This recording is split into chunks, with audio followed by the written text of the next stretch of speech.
cảnh cháy, hé lộ, thám tử tàn tích Hứa Khải hóa thân thành điều tra viên hỏa hoạn và sử dụng thị giác 4 màu để giải quyết vụ án bí ẩn về hiện tượng tự bốc cháy trong hồ. Các thám tử tại hiện trường vụ cháy đã dùng tay không đào bới đống đổ nát, sử dụng công nghệ và trực giác để khiến tro tàn lên tiếng.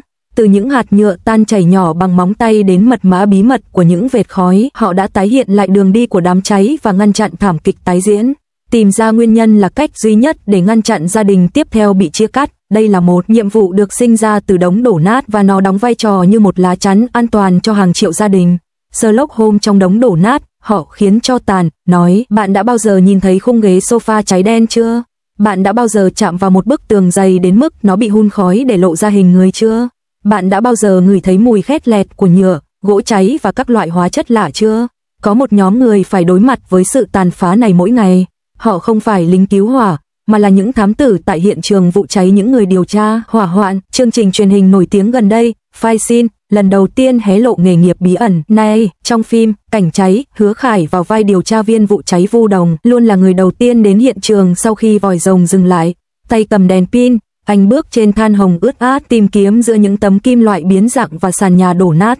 Đây không phải là một màn kịch tính, thực tế, công việc thường ngày của điều tra viên vụ cháy Tô Văn Vĩ ở Hà Nam gần như tái hiện lại cảnh này. Dấu vết do vòi rồng áp lực cao để lại rất khó nhận ra, và anh phải dùng tay nạy đống đổ nát, dựa vào hướng khói bụi trên tường, vết nứt than hóa trên gỗ và mức độ đổi màu của kim loại để tái tạo đường đi của đám cháy như một trò chơi xếp hình. Anh nói, lửa có tay có chân, và nó để lại dấu vết ở bất cứ nơi nào nó đi qua.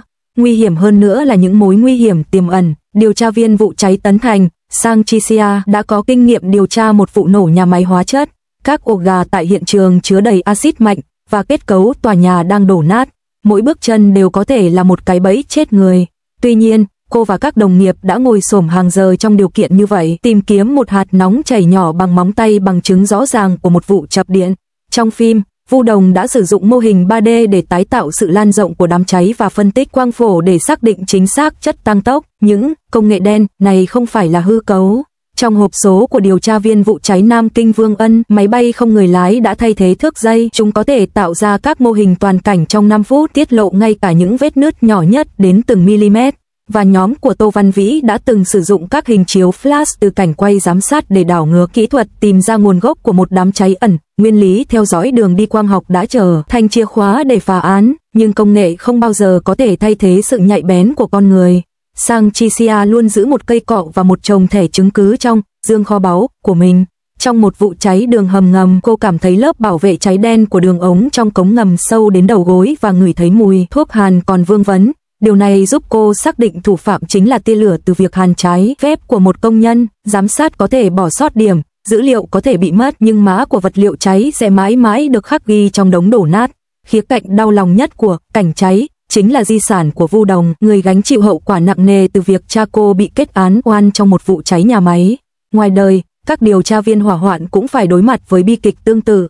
Vương Ân, người điều tra các vụ cháy chết người, nhận xét rằng khi nhìn thấy những vệt khói trải dài trên mặt đất, ngay cả những người đàn ông gan dạ nhất cũng phải run sợ.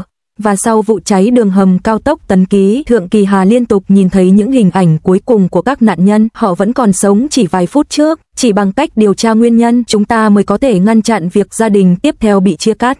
Ý thức sứ mệnh này thúc đẩy họ chạy đua với thời gian. Khi Tô Văn Vĩ đề cập đến tình trạng xe đạp điện thường xuyên được sạc trong nhà, nhóm của ông đã thúc đẩy việc xây dựng các trạm sạc ngoài trời tại các cộng đồng dân cư trên toàn quốc. Sau khi quan sát hàng ngàn vụ cháy, Thượng Kỳ Hà kết luận rằng sự bừa bộn trong cầu thang là một sát thủ vô hình, dẫn đến việc cải tạo đặc biệt các lối thoát hiểm. Biên bản kiểm tra của họ cuối cùng đã trở thành lá chắn an toàn cho hàng triệu ngôi nhà. Vụ án tự bốc cháy ở hồ trong phim tuy kỳ lạ, nhưng thực tế còn đáng kinh ngạc hơn. Vụ án khó khăn nhất của Vương Ân xảy ra vào đêm khuya giữa chốn hoang vu, không có nhân chứng, không có người giám sát, chỉ có một chiếc bật lửa cháy dở và biến dạng. Thông qua mô phỏng, nhóm nghiên cứu phát hiện ra rằng góc biến dạng của kim loại cho thấy một tư thế rơi cụ thể, kết hợp với độ dốc cháy của cỏ. Họ đã tái hiện lại toàn bộ quá trình một người đàn ông say rượu ngã xuống và quần áo của anh ta bốc cháy. Luôn có một chiếc chìa khóa ẩn giấu trong đống tro tàn. Điều đó phụ thuộc vào việc bạn có thể tìm thấy lỗ khóa hay không. Trong quá trình điều tra vụ cháy nhà máy gia đình, Vu Đồng phát hiện ra các điểm tiếp xúc bị rỉ sét trên hộp phân phối điện đã bị bỏ sót trong quá trình kiểm tra ban đầu. và đây chính là mâu thuẫn cốt lõi của hiện trường vụ cháy. Thực tế, sự kiên trì như vậy thường phải trả giá. Sang Tricia có mặt tại hiện trường vụ cháy 3 ngày trước kỳ thi tuyển sinh đại học của con gái, và con gái cô phàn nàn, làm con gái của bố thật khổ.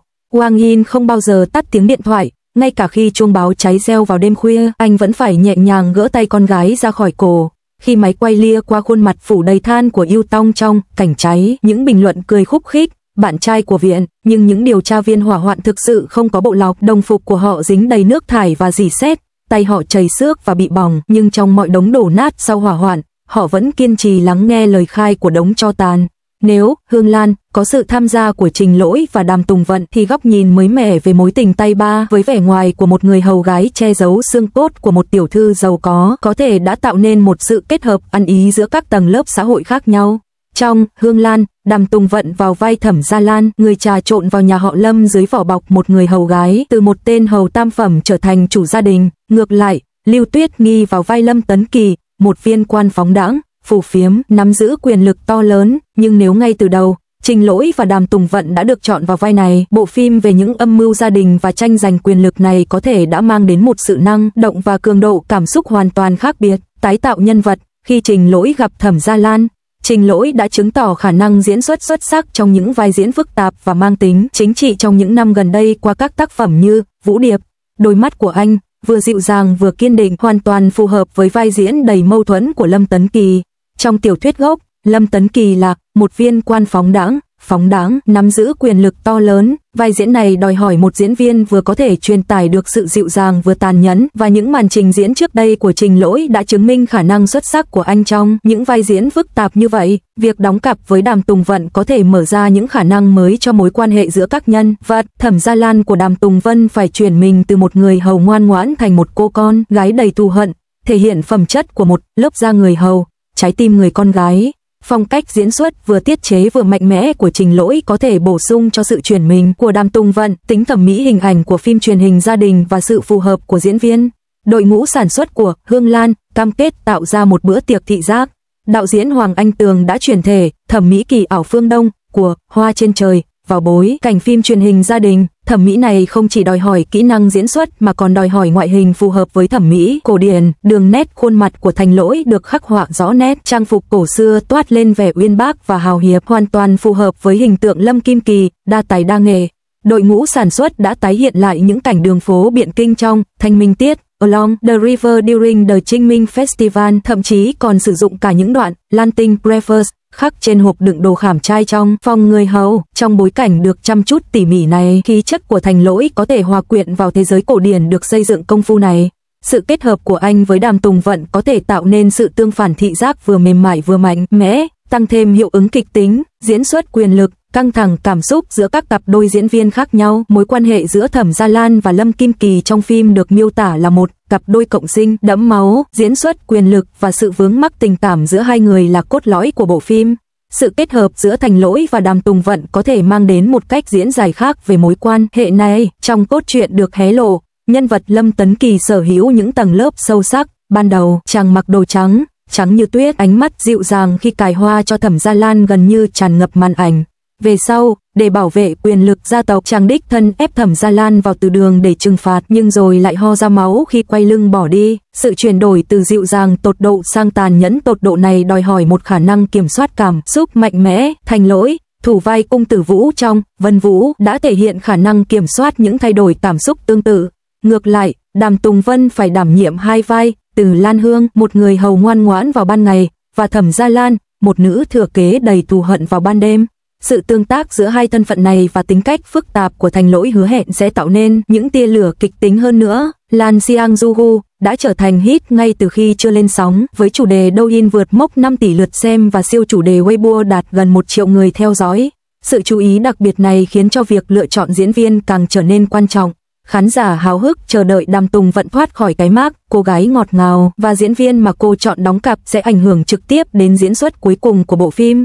Sự kết hợp ăn ý giữa biên kịch Đồng Hoa, đại diện cho Startling by X-Step và Longing và Tiểu Lâu đảm bảo chất lượng kịch bản. Một đội ngũ sản xuất như vậy đương nhiên đặt ra yêu cầu cao về khả năng diễn xuất của các diễn viên. Cheng Lei, một ngôi sao đang lên trong những năm gần đây, sở hữu kỹ năng diễn xuất cần thiết cho tác phẩm chất lượng cao này. Tất nhiên, việc Lưu Suy vào vai Lin Jinky cuối cùng cũng đã nhận được sự công nhận rộng rãi. Cư dân mạng cho rằng, một diễn viên quá trẻ sẽ không thể truyền tải được kinh nghiệm phong phú của mình, trước khi một diễn viên quá trưởng thành có thể sẽ không phù hợp với Đàm Tùng Vận. Lưu Suy đã tạo ra sự cân bằng hoàn hảo, nhưng việc tưởng tượng những khả năng mà Cheng Lei thể hiện vai diễn này mang lại một góc nhìn thú vị. Lan Xiang Juhu, với cốt truyện hấp dẫn về cuộc báo thù của một kẻ đóng thế và những thủ đoạn chính trị, cùng đội ngũ biên kịch xuất sắc Đồng Hoa và Tiểu Lâu đã khẳng định vị thế là một bom tấn trong dòng phim cổ trang năm 2025. Sự kết hợp giữa Đàm Tùng Vận và Lưu Tuyết Nghi chắc chắn rất được mong đợi. Nhưng việc tưởng tượng ra những khả năng mà Trình Lỗi đảm nhận vai diễn này không chỉ cho phép chúng ta thấy những cách diễn giải khác nhau về cùng một câu chuyện mà còn nhắc nhở chúng ta rằng thành công của một tác phẩm tuyệt vời nằm ở sự kết hợp tinh tế giữa diễn viên, nhân vật và đội ngũ sản xuất.